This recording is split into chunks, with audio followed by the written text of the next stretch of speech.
Molecule, molecule and molecular ion, and molecular ion, इन दो चीजों में डिफरेंस करना है हमें। अगर आपको शॉर्ट क्वेश्चन आता है write down the difference between molecule and molecular ion, तो आप कम से कम मॉलिक्यूल और मॉलिक्यूलर आयन की डेफिनेशन लाजमी लिखें। डेफिनेशन लिखें, एक आध एग्जांपल दे दें, आपका काम कंप्लीट हो जाएगा। अगर आप 3 या 4 डिफरेंस नहीं याद कर सकते, सही है, ये सिंपल काम है कि आप डेफिनेशन लिखें और 2-3 एग्जांपल दे दें, आपका काम क्लियर हो जाएगा। चल देखते हैं मॉलिक्यूल और मॉलिक्यूलर आयन में क्या फर्क है। सबसे पहले फर्क लिखने के लिए आपने क्या करना है जी, दरमियान में एक लाइन लगा लेनी है। मैंने तरीकाकार बता दिया, अगर कोई बच्चा सारे फर्क नहीं याद कर सकता तो वो क्या करे, सिंपल डेफिनेशन याद करे, एक एक एग्जांपल याद कर लिया। तो डेफिनेशन एग्जांपल्स आपने पहले भी याद कर रखे हैं। मॉलिक्यूलर आयन की डेफिनेशन आपने याद की हुई है, द मॉलिक्यूल व्हिच गेन और लूज इलेक्ट्रॉन या मॉलिक्यूल हैविंग पॉजिटिव और negative charge is called molecular ion. सही है, सबसे पहले हम डेफिनेशन ही करते हैं कि मॉलिक्यूल की डेफिनेशन क्या है और मॉलिक्यूलर आयन की डेफिनेशन क्या है। मॉलिक्यूल और मॉलिक्यूलर आयन में फर्क करते हुए सबसे पहला काम आपने करना है जी, इन दोनों की डेफिनेशन। मॉलिक्यूलर आयन, अगर मॉलिक्यूल की मैं डेफिनेशन करूं, बिल्कुल सिंपल सी डेफिनेशन है, कहता है ये स्मॉलेस्ट पार्टिकल है किसी भी कंपाउंड का। मतलब मैं कहता हूं जी मेरे पास वाटर है, अब इसको समझते जाइएगा, मेरे पास वाटर है एक गिलास। अब आपको पता है वाटर का जो सबसे सिंपलेस्ट फॉर्मूला यूनिट होगा या जो सबसे छोटा पार्टिकल होगा वो कौन सी चीज है, ये वाली चीज, इस तरह का। अब इसमें ये वाली चीज हमारे पास ऑक्सीजन एटम होती है, ये वाली चीज क्या है, ऑक्सीजन एटम, और ये वाली चीज क्या है, हाइड्रोजन एटम। हाइड्रोजन एटम, दो हाइड्रोजन एटम होते हैं जी, एक ऑक्सीजन एटम होता है। दो हाइड्रोजन एटम, एक ऑक्सीजन एटम, और ये मिलने के साथ हमारे पास कौन सी चीज बन जाती है, मॉलिक्यूल। असल में सारा वाटर मॉलिक्यूल जो पूरे का पूरा ग्लास बना, इसका बार बार रिपीट होने की वजह से बना है। सही है, यही चीज बार बार रिपीट हुई है, पूरे का पूरा ग्लास बन गया पानी का। अब आप इसको सिंपल किस तरह कह सकते हैं कि ये स्मॉलेस्ट यूनिट है किसी भी कंपाउंड का। अच्छा, ये वही चीज हम कंपाउंड भी कहते हैं, इसको याद रखते जाइएगा, मैं मुख्तलिफ नाम लिखूंगा। इसको कंपाउंड भी कहते हैं वाटर को, इसको कोवलेंट कंपाउंड भी कहते हैं, इसको कोवलेंट कंपाउंड भी कहते हैं, कोवलेंट कंपाउंड। इसके अलावा इसको हम एक और नाम भी देते हैं, मॉलिक्यूल। एक बात आपने जहन में रख लेनी है, मॉलिक्यूल हमेशा वो चीज होगी जिसमें कौन सा बॉन्ड होगा, कोवलेंट बॉन्ड होगा। कंपाउंड को हमने दो तरह के एग्जाम में डिवाइड कर रखा है, एक कोवलेंट कंपाउंड, एक है आयनिक कंपाउंड। अगर तो हमारे पास आ जाए जी कोवलेंट कंपाउंड, उस चीज को हम मॉलिक्यूल भी कह सकते हैं, उस चीज को मॉलिक्यूल भी कह सकते हैं। अब देखें मॉलिक्यूल असल में है क्या जी, स्मॉलेस्ट पार्टिकल है किसी भी कंपाउंड का, किसी भी कंपाउंड का स्मॉलेस्ट पार्टिकल है जो आजादाना तौर पर रह सकता है, जो आजादाना तौर पर रह सकता है, इस चीज को हम मॉलिक्यूल कह रहे होते हैं। ये सिंपल सी डेफिनेशन है, ये आगे जाके भी आएगी मॉलिक्यूल की डेफिनेशन, यहां पे भी इसको कर लें। द स्मॉलेस्ट पार्टिकल, सबसे छोटा हिस्सा है, smallest particle of a compound. Molecule असल में किसी भी कंपाउंड का सबसे छोटा हिस्सा होता है, which can exist, which can exist, जो बरकरार रख सकता है, विच कैन एग्जिस्ट, रह सकता है इंडिपेंडेंटली, इंडिपेंडेंटली, जो आजादाना तौर पर रह सकता है। मॉलिक्यूलर आयन की डेफिनेशन कि ऐसा मॉलिक्यूल जिस पर पॉजिटिव या नेगेटिव चार्ज आ जाए, क्या हो, पॉजिटिव या नेगेटिव चार्ज आ जाए, मॉलिक्यूलर आयन बन जाता है। द मॉलिक्यूल, ऐसा मॉलिक्यूल, द मॉलिक्यूल हैविंग, जो रखे, कौन सी चीज रखे, पॉजिटिव और नेगेटिव चार्ज, पॉजिटिव और नेगेटिव चार्ज, जिसके पास पॉजिटिव और नेगेटिव चार्ज हो उसको हम क्या नाम देते हैं, इज कॉल्ड मॉलिक्यूलर आयन। अच्छा, अब दोनों बनते हैं किस तरह, मॉलिक्यूल किस तरह बनता है, मॉलिक्यूलर आयन किस तरह बन रहा होता है। अब सिंपल काम यहाँ पे देखें, यहाँ पे देखें मुख्तलिफ एटम्स, एक ऑक्सीजन, दो हाइड्रोजन एटम आपस में मिले हैं और कौन सी चीज बन गई है, मॉलिक्यूल। चेक कर ले, एक ऑक्सीजन एटम है, दो हाइड्रोजन एटम है, दोनों के दोनों आपस में मिलते हैं, तीन चीजें मिलती हैं, मिलने के बाद एक मॉलिक्यूल बना देते हैं। और मॉलिक्यूलर आयन किस तरह बनता है, जब मॉलिक्यूल इलेक्ट्रॉन गेन करे या लूज करे, सही क्या करे, दे या ले, उस चीज को हम क्या नाम दे रहे होते हैं, मॉलिक्यूलर आयन। चलिए जी, सबसे पहले मॉलिक्यूल का बताएं जी, मुख्तलिफ एटम्स के मिलने से बनता है। Molecule is formed by, molecule is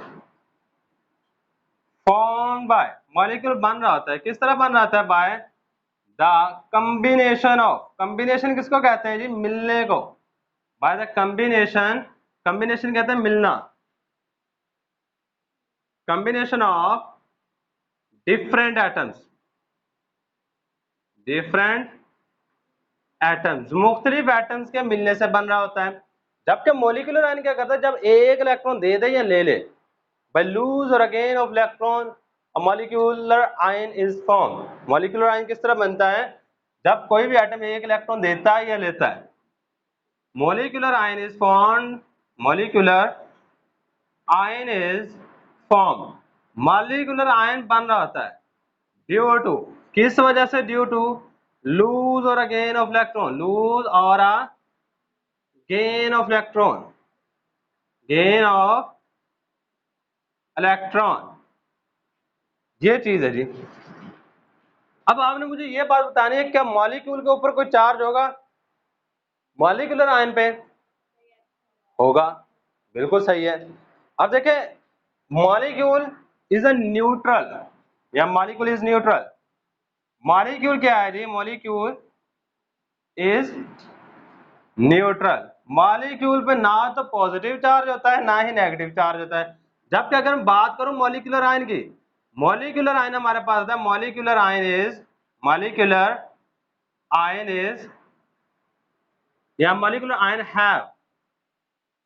have कर लें, हैव रखता है पॉजिटिव और नेगेटिव चार्ज, ये यहाँ तो पॉजिटिव चार्ज रखेगा या फिर नेगेटिव चार्ज। अगर आप पॉजिटिव या नेगेटिव नहीं लिखना चाहते तो सिंपल काम करें, मॉलिक्यूलर आयन हैव चार्ज, खत्म, कि इसके ऊपर चार्ज होता है।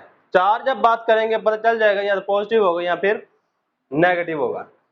अच्छा, एक बात याद रखनी है आपने, कि अगर किसी भी चीज के ऊपर कोई चार्ज आ जाए, या किसी भी चीज के ऊपर, मैं कहता हूं ये देखें, ये CH फॉर पॉजिटिव, इसी तरह OH नेगेटिव, ये मॉलिक्यूलर आयन वैसे बता रहा हूं, Na पॉजिटिव। अगर किसी भी चीज के ऊपर चार्ज आता है वो चीज हो जाती है अनस्टेबल, क्या हो जाती है, अनस्टेबल। अच्छा, अनस्टेबल होने का मतलब क्या है, गैर मुस्तहिकम उर्दू के अंदर वर्ड यूज कर रहे होते हैं। अब देखिए, जब कोई इंसान की बात ले लें, वो भी जब अनस्टेबल होता है ना, उसके अंदर उसकी नेचर चेंज हो जाती है, वो कोशिश करता है दूसरों को नुकसान पहुंचाने की, मैक्सिमम इस तरह करते हैं, सही है, कुछ इसके अलावा हो सकते हैं केसेस। अब अनस्टेबल का मतलब क्या है, एटम्स का अनस्टेबल का मतलब ये है कि या इसके अंदर इलेक्ट्रॉन वगैरह का कम या ज्यादा होने की वजह से अनस्टेबल हो रहे होते हैं। इंसान में जब वो दौलत वगैरह कम हो जाए या बिल्कुल ही गरीब हो जाए, वो फिर क्या दूसरे रास्ते चूज कर लेते हैं, या डाकू बन जाएंगे, दहशतगर्द बन जाएंगे, या इस तरह कुछ भी बन सकते हैं। तो वो भी क्या हो रहे हैं, अपने आप को, माहौल को नुकसान पहुंचा रहे हैं। सेम काम ये होता है कि ये भी जब अनस्टेबल होते हैं तो ये दूसरे एटम्स को नुकसान पहुंचाना शुरू कर देते हैं। किस तरह नुकसान पहुंचाते हैं, क्योंकि इसके ऊपर पॉजिटिव चार्ज है, कोई भी नेगेटिव चार्ज वाला चीज देखेंगे उसके साथ जाके जुड़ जाएंगे। जिसके ऊपर नेगेटिव चार्ज है वो जाके किसी पॉजिटिव चार्ज वाले को देखेंगे उसके साथ जाके जुड़ जाएगी, मुख्तलिफ चीजें बनाना शुरू कर देते हैं। सही, इसे जब भी चार्ज आ जाए, आपने एक बात अपने जहन में रख लेनी है, वो चीज अनस्टेबल होती है, वो अपना वजूद बरकरार नहीं रख सकती। सिंपल बात कहें तो वो अपना वजूद बरकरार नहीं रख सकती। वजूद बरकरार रखने का मतलब क्या है, कि अगर ये वाली चीज OH नेगेटिव है तो वो OH नेगेटिव ही रहे, किसी और चीज में तब्दील ना हो। लेकिन जैसे इसके पास कोई पॉजिटिव स्पीशीज आती है, ये उसके साथ रिएक्शन करती है, रिएक्शन करने के बाद किसी और कंपाउंड में चेंज हो जाती है। अब इसका मतलब यह है कि जो मॉलिक्यूलर आयन होता है वो अनस्टेबल होता है।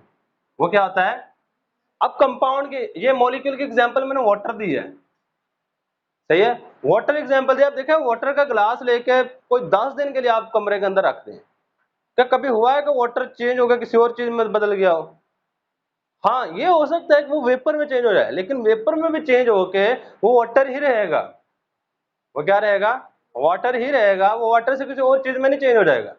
इससे कहता है जो वाटर है वो स्टेबल होता है, वो अपना वजूद बरकरार रखता है। अगर वो वाटर है तो वो वाटर ही रहेगा, मॉलिक्यूलर आयन अपना वजूद बरकरार नहीं रख सकता। इसलिए कहता है जो मॉलिक्यूल है it is a stable unit, it is a unstable unit, ये अनस्टेबल होता है।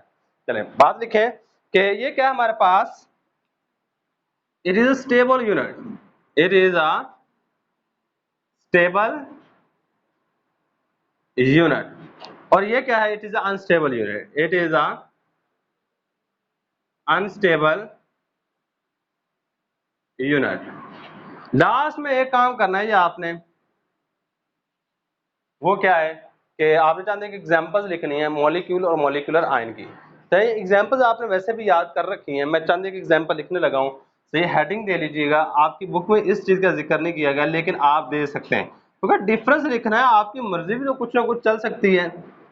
हम जरूरी तो नहीं है कि हमने एक एक बात बुक से ही याद करनी है, कम से कम आप अपनी तरफ से भी लिखने के काबिल होंगे। ये वाली चीज इस तरह कुछ है, देखें ये हमारे पास मॉलिक्यूल की एग्जांपल CH4 और 2H2O।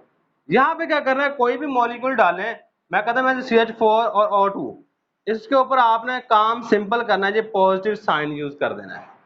क्या काम करना है? पॉजिटिव साइन यूज कर देना है। ये आपका मॉलिक्यूलर आयन और मॉलिक्यूल में डिफरेंस कंप्लीट हो चुका है। इसके अलावा एक और भी डिफरेंस है, मॉलिक्यूल की दो टाइप्स हैं, कौन कौन सी? Cationic molecular ion and anionic molecular ion. Molecule की भी कोई कम से कम 6-7 टाइप्स हैं। वो कौन कौन सी हैं? Monatomic molecule, diatomic molecule, triatomic molecule, polyatomic molecule, homoatomic molecule और हेट्रोटॉमिक मॉलिक्यूल। ये आगे जाके नेक्स्ट टॉपिक है, वहां पे जाके डिस्कस करेंगे। सही हो गया, ये चीजें आपने याद रखनी है। अगर ये कम से कम 2 पॉइंट लाजमी लिखिएगा, शॉर्ट क्वेश्चन नहीं आएगा, लॉन्ग क्वेश्चन यहां से नहीं आता। कम से कम कोई से 2 पॉइंट याद कर लें, 2 पॉइंट लाजमी। बाकी अगर कुछ चीज याद कर सकते हैं तो बहुत अच्छी बात है, अगर नहीं कर सकते तो कोई बात नहीं। आज के लिए इतना ही काफी है। अल्लाह हाफिज़।